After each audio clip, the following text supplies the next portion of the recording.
আজকের পাওয়া খবর, রাশিয়ায় বিস্ফোরণে জ্যেষ্ঠ সামরিক কর্মকর্তা ইগোর কিরিলভ নিহত। রাশিয়ার মস্কোয় ভয়াবহ বিস্ফোরণে দেশটির জ্যেষ্ঠ সামরিক কর্মকর্তা ইগোর কিরিলভ নিহত হয়েছে। আজ মঙ্গলবার সকালে দক্ষিণ পূর্ব মস্কোর একটি ভবনের বাইরে স্কুটারে লুকানো বিস্ফোরক যন্ত্রে বিস্ফোরিত হয়ে তার মৃত্যু হয়। ইগোর কিরিলভ রুশ সশস্ত্র বাহিনীর রাসায়নিক, জৈবিক ও বিকিরণ প্রতিরক্ষা বাহিনীর কমান্ডার ছিলেন। বিস্ফোরণের সময় তার একজন সহকারীও নিহত হয়েছেন। রুশ তদন্ত কমিটি জানিয়েছেন, মস্কোর রিয়াজানস্কি অ্যাভিনিউতে আবাসিক ভবনের সামনে দাঁড় করানো একটি স্কুটারে বিস্ফোরক যন্ত্রটি স্থাপন করা হয়েছিল। বিস্ফোরণে ভবনের জানালা ও দরজাও মারাত্মকভাবে ক্ষতিগ্রস্ত হয়েছে। ইগোর কিরিলভ 2017 সাল থেকে এই পদে দায়িত্ব পালন করে আসছিলেন।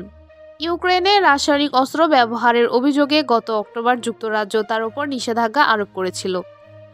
আরও আপডেট পেতে চ্যানেলটি সাবস্ক্রাইব করুন। ধন্যবাদ।